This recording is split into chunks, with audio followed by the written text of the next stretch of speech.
साथ संगत जी, प्यार से कहना धन निरंकार जी।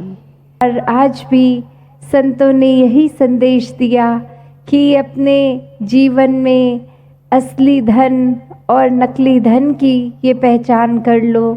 एक समय के साथ जीवन में कमाया जाया हुआ धन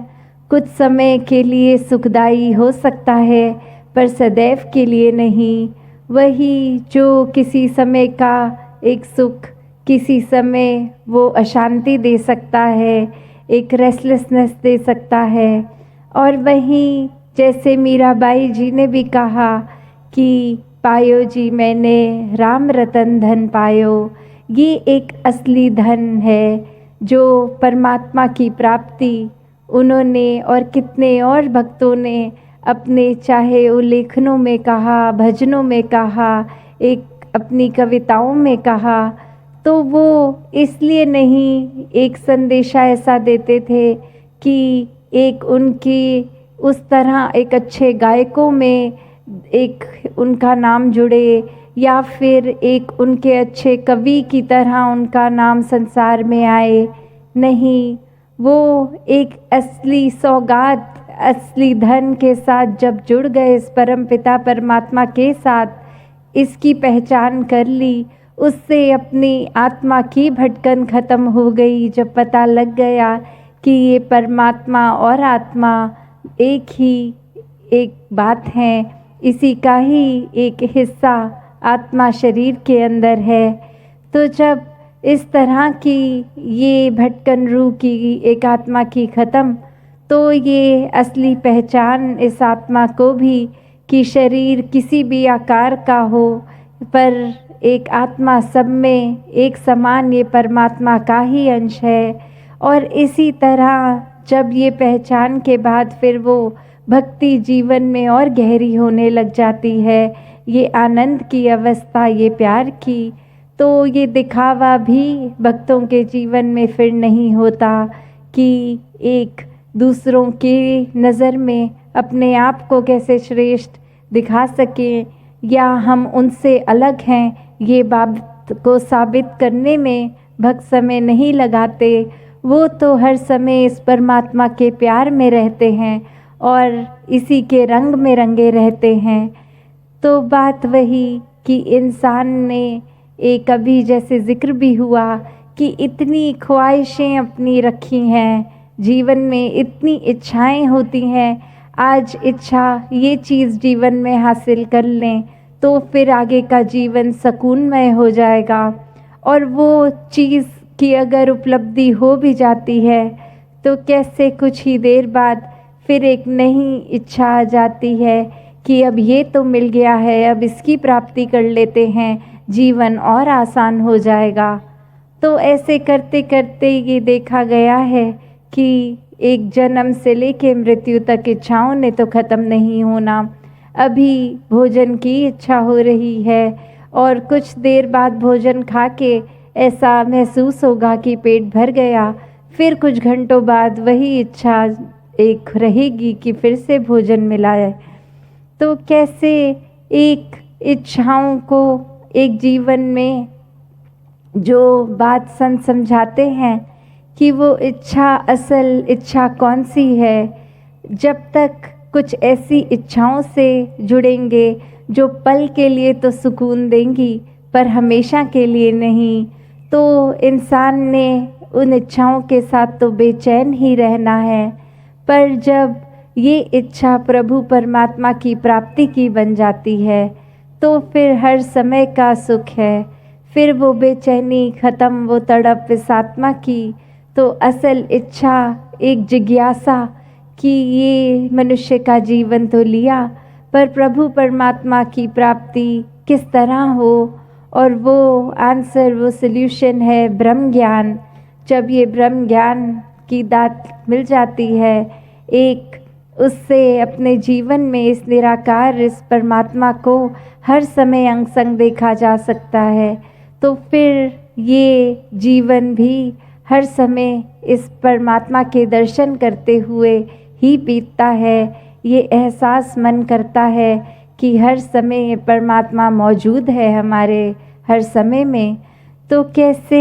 ये इच्छा भी उस तरह होनी चाहिए जिस तरह एक उदाहरण भी है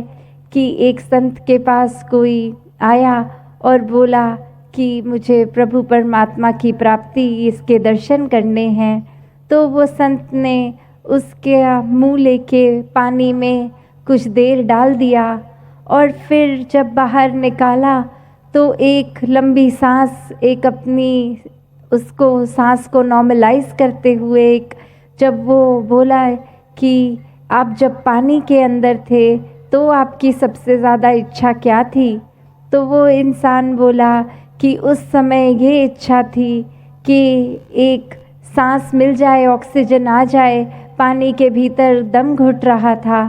तो वो संत समझाते हैं कि एक इच्छा प्रभु परमात्मा की प्राप्ति की इस तरह होनी चाहिए कि हर समय फिर वो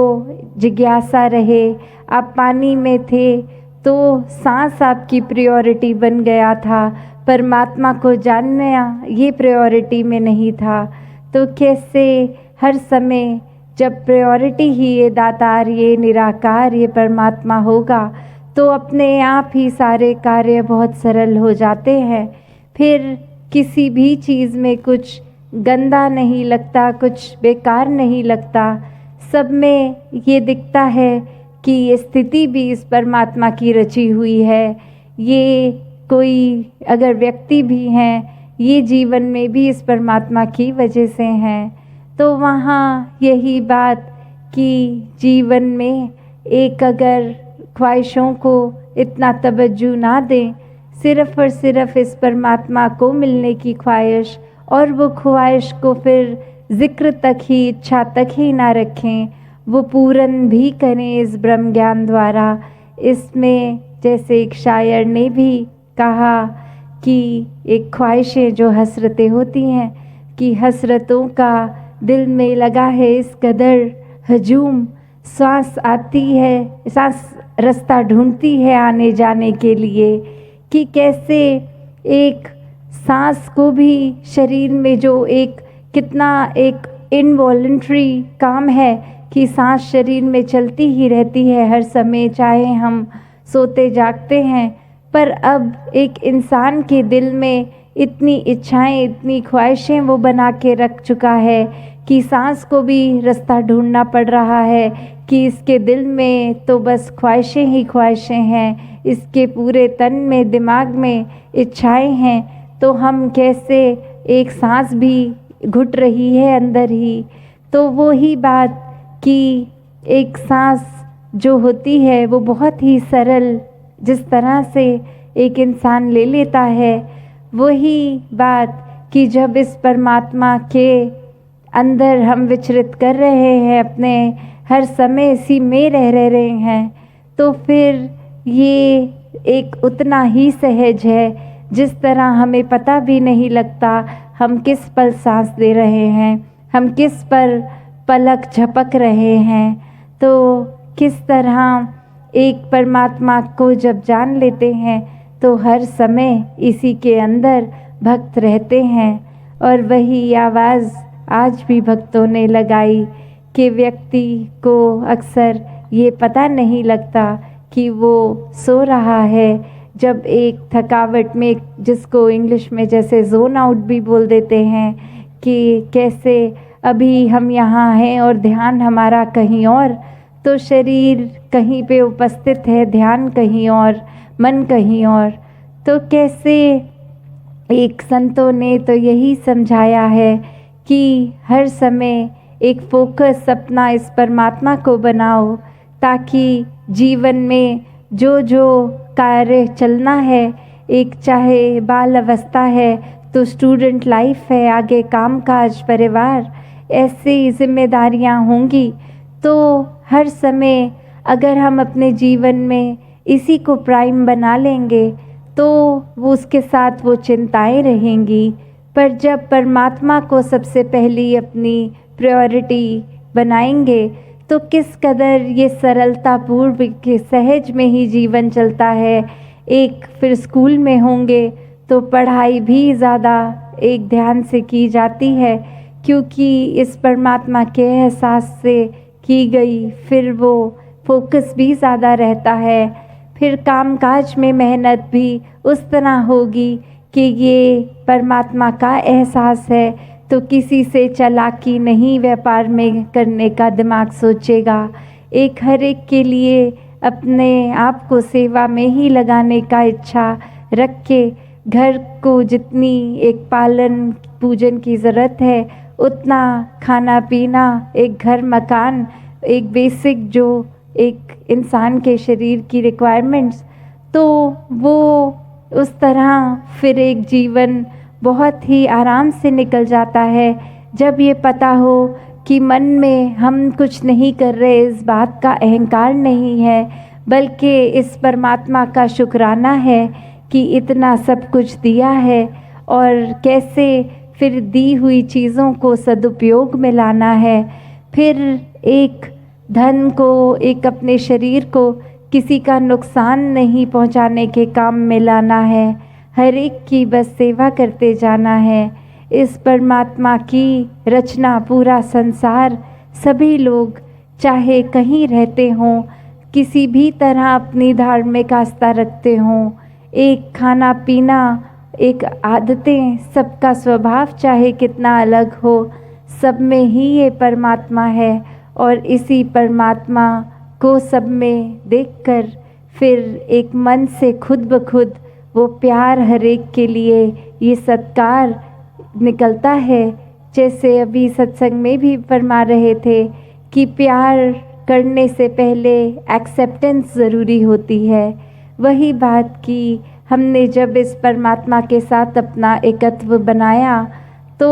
इसकी मौजूदगी, ये फैक्ट एक्सेप्ट हुआ और फिर उसी तरह हर एक में परमात्मा है। जब ये एक्सेप्टेंस आती है तो उसके साथ ही ये प्यार, ये लव की भावना भी हर एक अंदर से ही नेचुरल इंस्टिंक्ट की तरह आती है। तो हर एक ने जहाँ हर किसी से एक बहुत ही ह्यूमैनिटेरियन बेसिस पे, एक ह्यूमन वैल्यूज़ रख के, एक मानवीय गुणों से पेश आना है और वो कोई दिखावा मात्र नहीं। एक जब रूहान, इस ताकत, इस परमात्मा, ईश्वर, अल्लाह, जो भी नाम से हम पुकारें, जब ना ज़्यादा इसको मन में बसाएंगे इसके दर्शन के बाद, तो उतना ही एक रूहानियत से युक्त जीवन बनता है और अपने आप ही ये इंसान प्रवृत्ति हमारे अंदर आ जाती है।